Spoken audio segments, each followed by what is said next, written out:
All right. Well, thank you everybody for joining us for today's webinar on tech and sustainability, really looking at the intersection between strategy, technology to make your strategic priorities as it relates to sustainability a reality. So today we're going to jump into a couple key points, really taking a look at technology and your eco footprint on how those can assist each other, how we can digitize and utilize your supply chain data for making better decisions, as well as being able to measure overall sustainability. Taking a look at some different types of certifications and how those can benefit you, both on the revenue side, as well as keeping kind of accountable on meeting those potential goals and standards that have been set. Looking at your environmental impact and how that and profitability can be one and the same. How you're going to actually be crafting your sustainability story, because one of the very good things about it is kind of promoting what you're doing out there. And we'll talk a little bit about how the customers are changing or consumers are changing, and on how we can actually improve your top line and your bottom line with that. And then take a look at our sustainability center, which are just some tools to really help craft your strategy, report on it, and achieve the goals that have been set out. So first things first, as Peter Drucker said, if you can't measure it, you can't improve it. And that was really the impetus of everything that we've done as it relates to sustainability, because that's one of the hardest first steps to take. Is a lot of people want to do this. We have a lot of customers that come and say, well, how do we do this?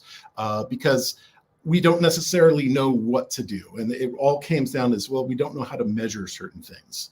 And so first things first is we need to be able to put into place some kind of platform, some kind of framework to be able to at least, starting with establish a baseline in terms of where you are, and then be able to measure your performance going forward from that. So that is all things sustainability in terms of carbon usage, what your footprint is, how much of wastewater, water, electricity, all of these different things that are really being factored into this. You need to be able to measure this first before you can do anything else, because again, if you can't measure it, you can't improve it. And why can't we measure it? Well, I guess that's where really the problem lies here. Sustainability is one of those things where the data usually lives everywhere. So it makes it extremely hard to track.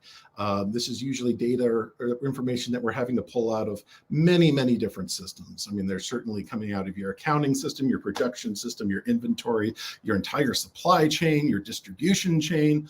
All of this has data points that need to be pulled together in order to effectively track what we need to track, from a sustainability point of view.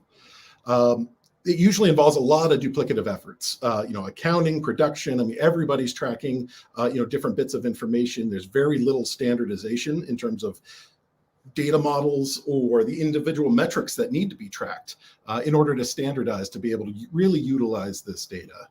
It typically involves multiple platforms. A lot of people are doing it in Excel. I know the Brewers Association has a great tool to help track this, but again, it's a lot of effort to go out and grab that data, try to standardize it and get it into something.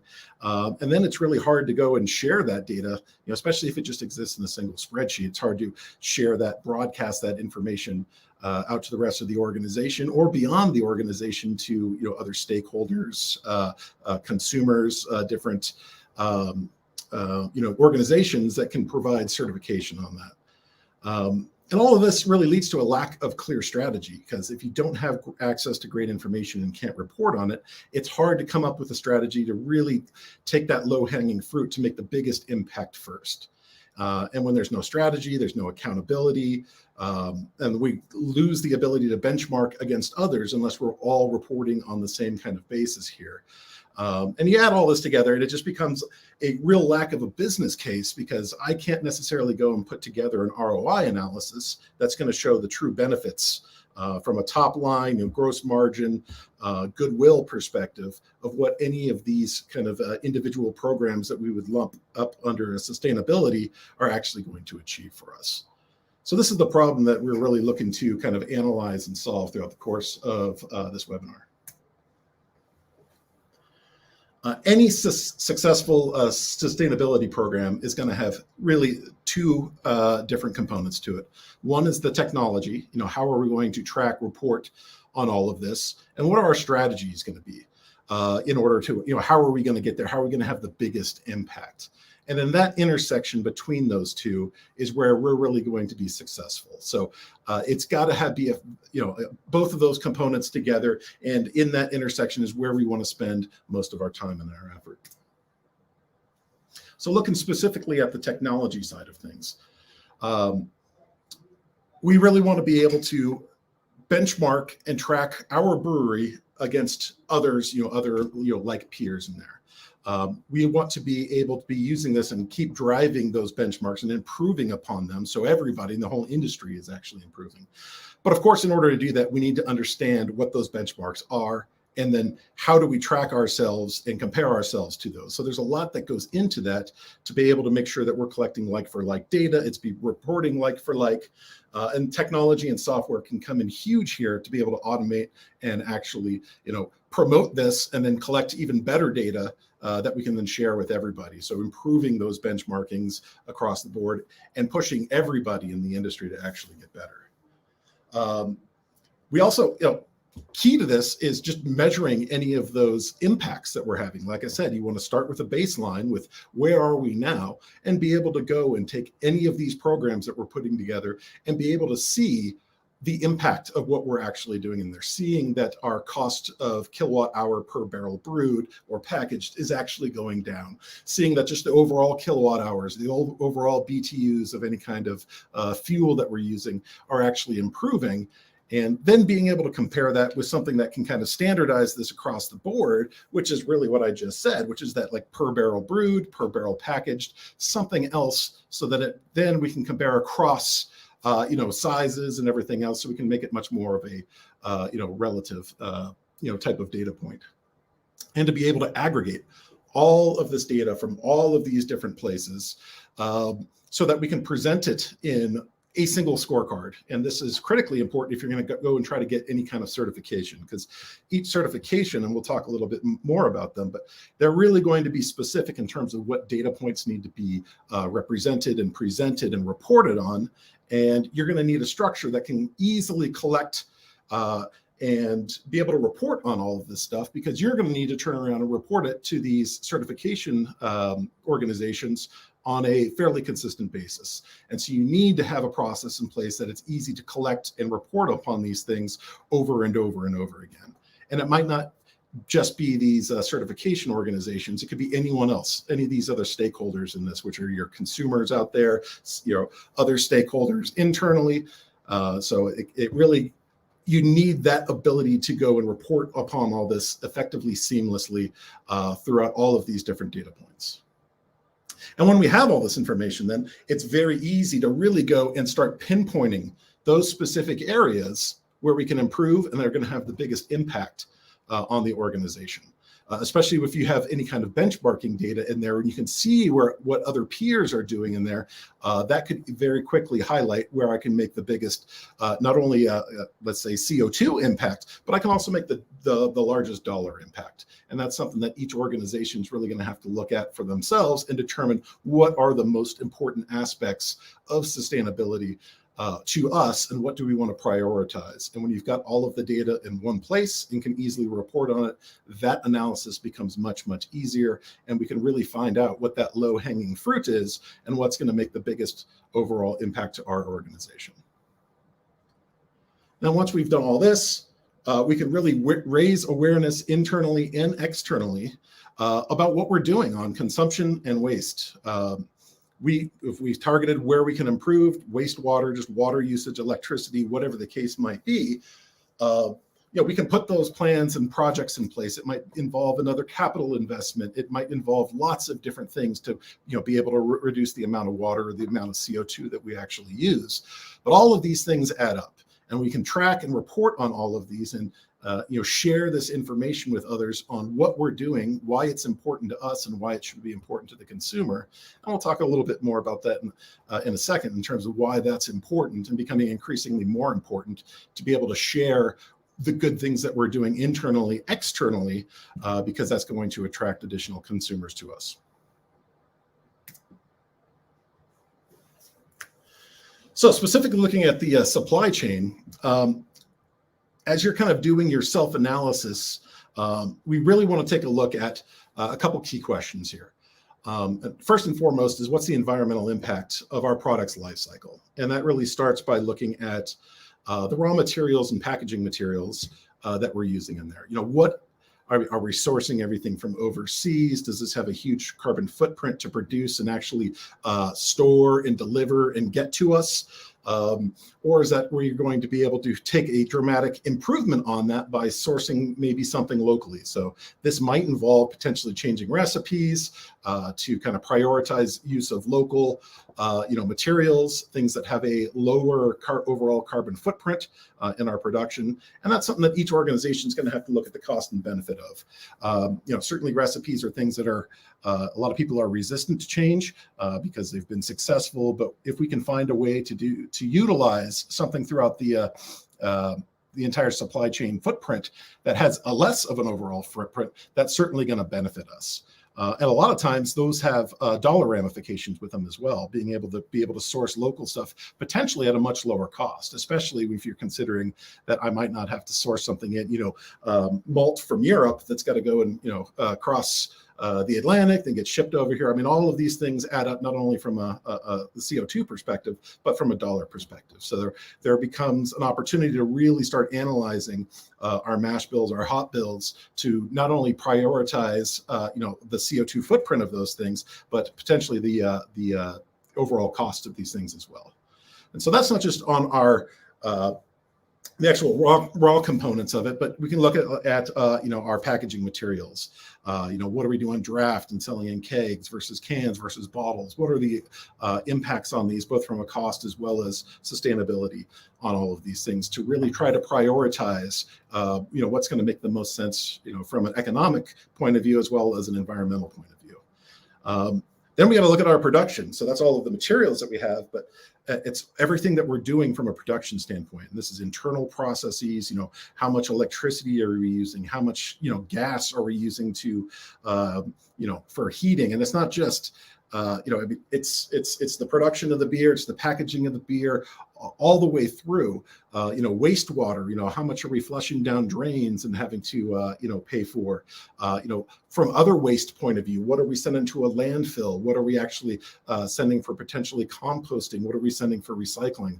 All of these things we need to be able to track so that we can make sure that we're doing the best for, internally, and making sure that people are focused on these things, that we want to improve them. We want to decrease the amount that's going into a landfill, and we want to increase the amount that we're putting through recycling.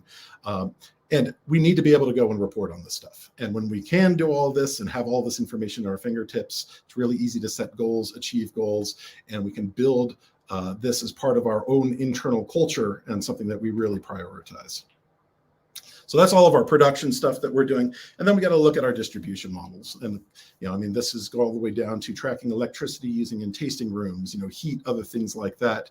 And what we're doing, what does it cost to send a truck out to a particular customer? So we can really get a grip on, what our environmental as well as economic impacts are, kind of from these three kind of main categories. Other things to consider are, what are my suppliers actually doing? This is going to impact your over, the kind of carbon footprint of your products, but what are they doing, and how are they, putting together a plan and sharing, much like we're talking about here, for the products that they're producing. Because we see consumers more and more wanting to go and adopt products that have a sustainability aspect to them, and we should as well. So we really need to understand what are those efforts that my suppliers are undertaking, and how that's going to help improve my overall sustainability model and project to be able to effectively lower that footprint across the board. Once we really have our arms around some of this information, then it's going to be very easy to go and kind of help segregate versus short-term and long-term goals. The short-term ones obviously should be some of these low-hanging fruits, some of these ones that we can knock off rather easily, and some of the ones that are going to have the largest short-term impact. And then kind of prioritize those other ones that might take longer to implement, but are still nonetheless important to make sure that we've, end to end are doing everything that we can to really maximize what we can do internally from a sustainability point of view, and putting those plans in place then that make sure that we're constantly analyzing and improving to make sure that we're bettering our metrics and then our kind of benchmarking data and helping everybody within the industry improve on these things. And so what data is the most important to reflect on? And this, again, is going to come down to each individual brewery and where they really want to prioritize. But what we really need to do is have the technology or the software in place to be able to track on all of these things so that we can make those determinations. And if we have a platform or a framework that's very easy to collect and aggregate all this data, it's going to be that much easier for each brewery that's doing this to really create their own strategy and prioritize what's going to be the most important to them.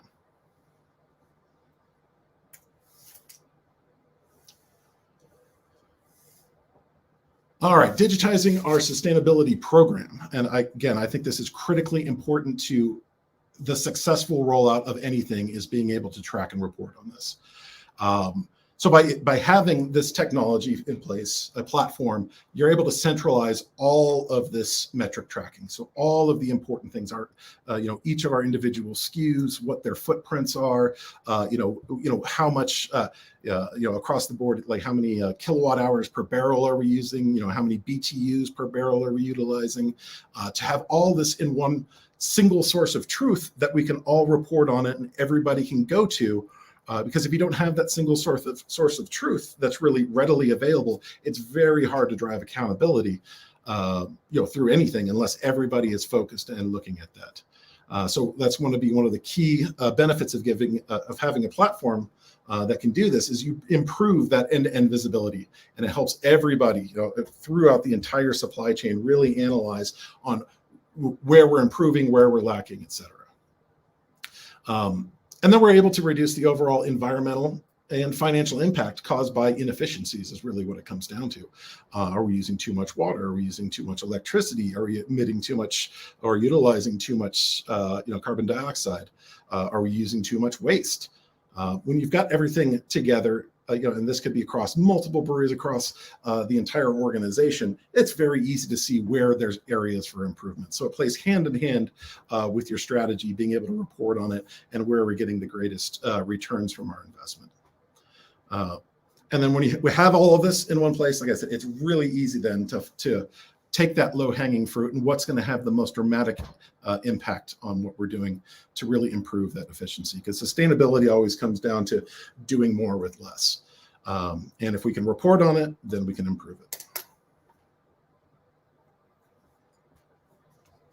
And then if we can do all of these things, then there's some additional benefits that we can get out of it. Because there's a platform that we're utilizing that can track and trace all of these, we can now very easily and very cost effectively go out and apply and obtain some of these certifications out there that various organizations offer. These certifications are great because it allows us, because we know what we're doing internally, we know it's important. It's also important to go and promote the fact that we're doing a lot of these things. And one of the best ways of doing this is with a third party that's effectively saying, yes, you are doing all the things that you're saying you're doing. Because there are, unfortunately, actors out there that will say that they're doing things and they're not necessarily, as part of their internal fabric. They're using it much more as kind of a marketing gimmick, if you will. But that's where our certification can come in and really set you apart from others, because it's effectively like a third-party stamp that, yes, you are doing all of these things. And so in a lot of cases, they can be cumbersome, and difficult to actually go and obtain these. But each one of them has a very specific set of things that you need to achieve. And if you've got the appropriate tracking software, it's very easy to set those metrics up and effectively report on them instantly. And when you can do that, it's very easy to go and apply and show exactly what our metrics are, and being able to recertify, periodically. It's very easy to just go and take your snapshot reports, send this, what our current stats are, and be able to get that recertification without going through another laborious kind of process of collecting, distilling down, getting all of the specific metrics, and kind of going through that reapplication process. It's much easier just to have all these things set up. So consolidated dashboards are going to be one of your biggest friends on these. I mentioned before specific scorecards that might relate to specific certifying organizations. These are things that can be, immediately exported and sent to them with all of the underlying data. They're also things that you can use to actually go and populate for things on your website if you wanted to. If you wanted to go and take this data and effectively take that next step and really announce to consumers what you're doing and how you're improving, because that's becoming more and more important, as we'll get to in a second. And so there's a lot of different organizations down there. Again, each brewery should really take a look at what's going to make them, the biggest bang for the buck for them. There's national organizations, there's regional, there's local. So you really have to do an analysis of where we're selling our beer and what's going to be important to the consumer. If you're just selling through your tasting room, national certifications might not mean a lot. It might mean a lot more to have a local or regional one. So we've got a couple listed here, LEED certification, 1% for the planet. I mean, it doesn't necessarily have to be based entirely on sustainability, because there's a lot of other things out there. You really got to understand who your consumer is and what they care about. And when we can align our values with that of our consumer, it's going to be able to attract those consumers and kind of retain them through the long run. So another great thing that the software can do is just make all of this process much, much easier. And this was an interesting stat that I saw, so we included it here, but so 60%, and this is not just breweries, this is everybody, and this was done by MIT in terms of a study that they did, but 60% of companies have a sustainability strategy, but only 25% have actually developed a business case around them.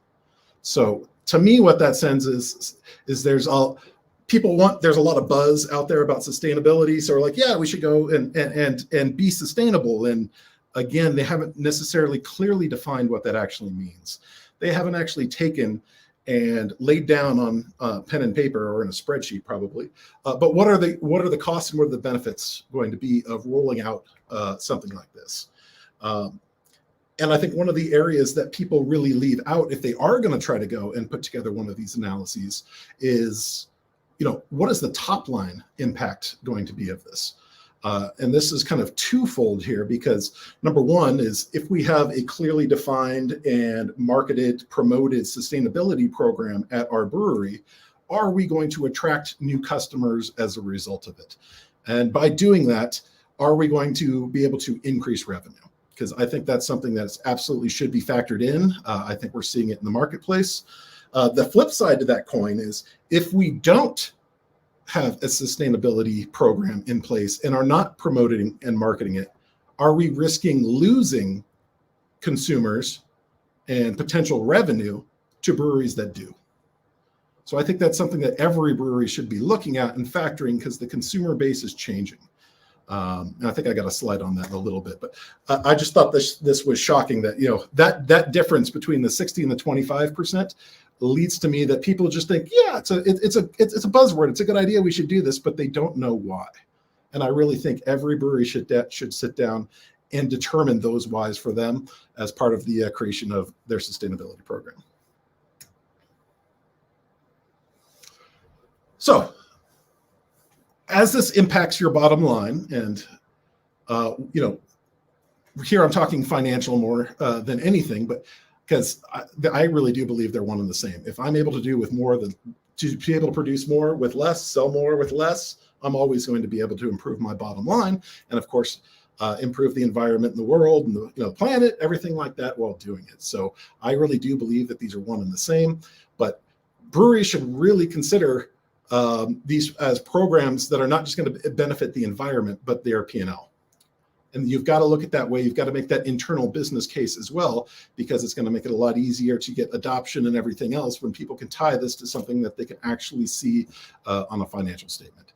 It's going to take money, investment in order to do a lot of these things. And it's a lot easier to justify or get other stakeholders to sign off on a potential investment when they can actually see that there's a financial return, as well as an environmental return. So I would look at this from both point of views, but if you can tie it to the actual P&L and your profits and loss, I think it's going to do a lot to be able to greenlight some of these other initiatives that we have, and we can show there'll be a financial benefit to it as well. Just analyzing the supply chain, this process of kind of going through that and potentially, throwing up just about everything in terms of what is on the board for potential replacements. If I can source something locally at a lower cost, it's going to benefit us on both bottom lines, both our environmental as well as our financial one. So I would leave it open to examining almost everything from all of our bill of materials, so everything from our mash bill, our hot bill, all of our packaging materials, to find that sweet spot of where we can really drive down our cost per unit of effectively all of our SKUs. And by doing that, it usually is going to involve just reducing that shipping costs of moving things. And, those are where you have the largest, kind of carbon, footprints, and the carbon impacts on that is the actual physical movement of goods from place to place to place to place to place till it gets to, our facility. And even then, what can we do to reduce ours? Do we need to, are there multiple, movements in terms of between our different facilities or locations? Because all of that stuff is additive, not only from a cost, but from a CO2 footprint. And as much as we can do to reduce that throughout our entire supply chain, the more benefit that we're going to see, across the board. And these programs are great. They drive, an internal culture, but they can also drive a competitive advantage. And that in terms of a very well executed and marketed or promoted sustainability program can really drive new consumers to you. This can be a true competitive advantage over other breweries that might not be doing this, because you will have the ability to go and attract potentially new ones or retain the current customers that you actually have. I think I got that here next. Yes. So because there is now out there the eco-conscious consumer, and so article by IBM that they put out said 51% of consumers say that sustainability is more important to them now than it was only a year ago. So that's a huge jump. That 51% say this is one of the more important things to me now that I'm actually looking at when I buy a product. And yes, that includes beer. In fact, these people that have this prioritization on sustainability, they're actually willing to pay more for the product. So between 2 and 10%, according to this MIT Sloan analysis they did. What that means is we could potentially charge more for our product and still be able to attract new customers to it, because they are putting this priority and this premium on consuming products that are better for the environment, or I should say less harmful to the environment. So that's something that is to be considered, because not only can we attract new customers, but we might be able to charge more for the actual product itself. And then 75% of millennials out there would be self-described as eco-conscious to the point that they actually favor buying these products over else, and that's according to Nielsen. And then Gen Z is the most, has the most concern for the planet overall, and says that sustainability actually influences them to, and their it's one of their first buying decisions is based on that. So just incredible data out there in terms of how the consumer is changing, how this is becoming prioritized, and based on your different age bands, as we're getting more and more Gen Zs into the population here, that are going to be consuming products, and that's what their go-to is. It's one of the first things they look at is, are you good for the planet? So I think that's going to become increasingly more important, and I'm going to think you're going to see more and more breweries really adopt these things, and that's great because I think they're going to attract that new customer, but I also think it puts others that aren't looking at things like this at risk of. There's two different things here. One, I might not be able to sell my product at the same price as a competitor might out there, and two, I might be losing potential consumers out there, to another brand, to another brewery, because I'm not doing some of these things. So that's something that each brewery will really have to look to themselves. So if you are going to go out there and create this program, there's a couple things you really got to look at. It's going to be critical to go and promote and market what you guys are doing. And this is going to go into what you're actually doing, is what's going to go into your actual brand messaging. And so the physical change, what is actually tangibly going to be changing? What are we doing both internally, and through the supply chain that is going to be making us more sustainable? What is the intellectual change that's going to be doing? Who's going to be benefiting from this, both inside and outside the organization? What kind of personal change is going to be taking place? How is this going to affect people? How is it going to affect our leadership and other employees throughout the brewery? And what kind of emotional change is taking place? How do we get people to invest in this? How does this become part of the culture of the organization, to be part of who we are? All of these things need to be really analyzed, looked at, answered, and then kind of packaged up so that you can utilize all of this in all of your branding and as part of your key sustainability strategy. Because all of this comes down to real benefits for the bottom line. There's a real potential out there to increase revenue, and this is overall by attracting new customers, as well as a per barrel basis, by potentially being able to charge more for what is being perceived as a premium product. Definitely the ability to reduce costs, any of your materials by, finding better ways to source with a priority on, sustainability as well as cost. And then the reduction, doing more with less, energy, water, waste, all of these things are going to increase your margins, both from a reduction of costs as well as increase in the revenue side. And that could be substantial. You could see improvements to gross margins of 5 to 10% if you're really to go take a hard look at this and improve where you can. And this might lead to a stickier customer base, one that's going to stick with you because they are not just enjoying the beer, they enjoy being part of the brand and what you stand for. And as we see these, Gen Zers and stuff coming up and, being a larger, proportion of overall revenue, that's going to become ever more important. So I know it's a lot to throw out there. And it really is a lot, but how do we achieve this? Again, how do we take that first step? How do we marry technology with the real strategy that we want to do out there to achieve these sustainability goals? And so this is kind of a peek at the Crafted ERP Sustainability Center. And so what is the Sustainability Center? So this is a framework that we've developed into our product that will actually track and report on all of these key sustainability metrics in a single place. We standardize metrics across the board, and these are both operational and financial.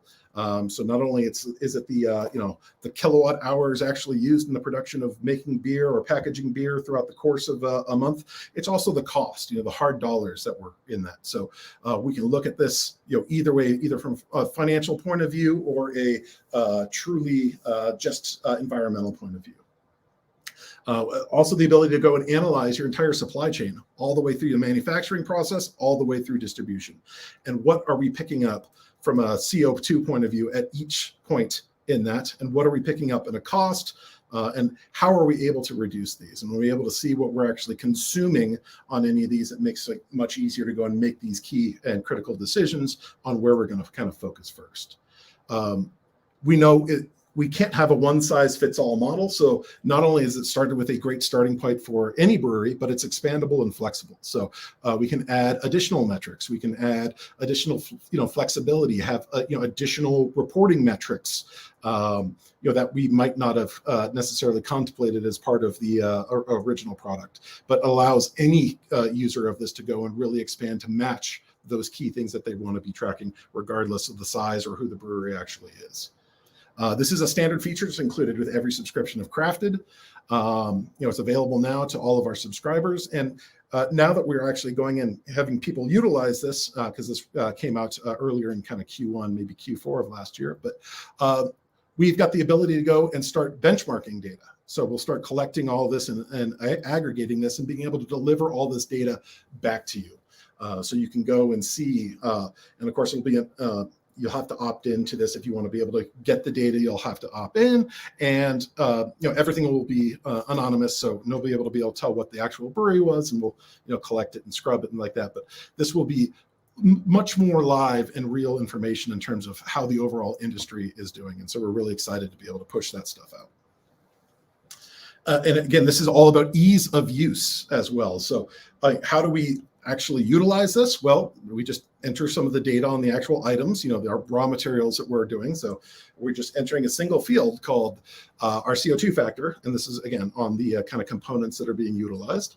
And then you enter transactions as we normally would. And so this is very simple because there's no duplicative entry. It's a single entry. So accounting is going to go and enter a bill, or a credit card charge, or a check, or something like that, as they normally would to actually get all their books straight. Or production's going to go and enter their production. What do we brew? What do we package, etc.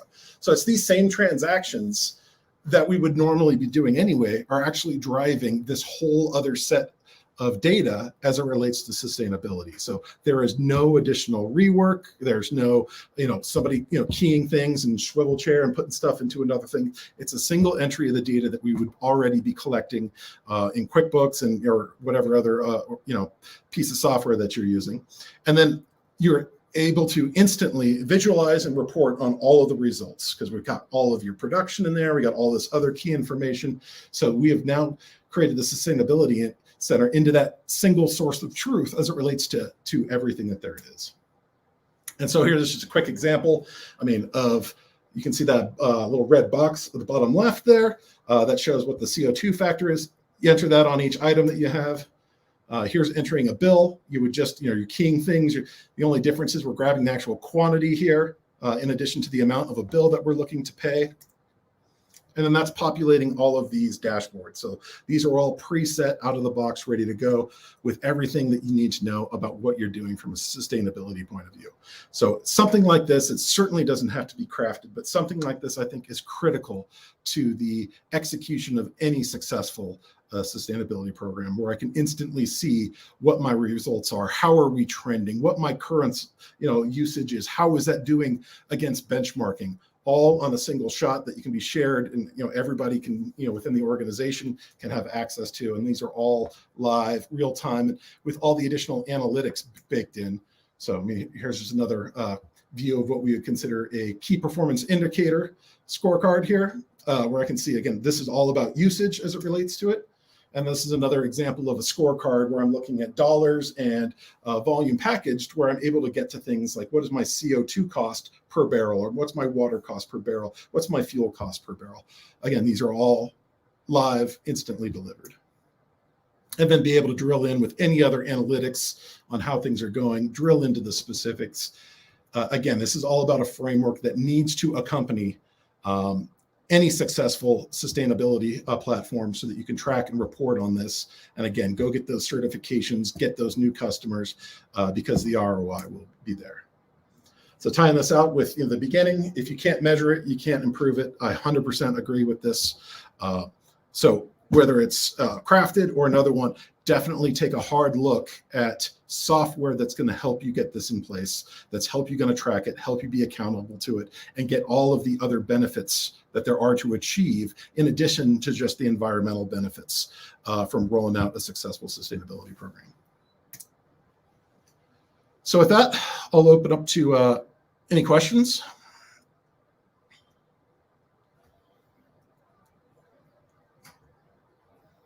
Thank you.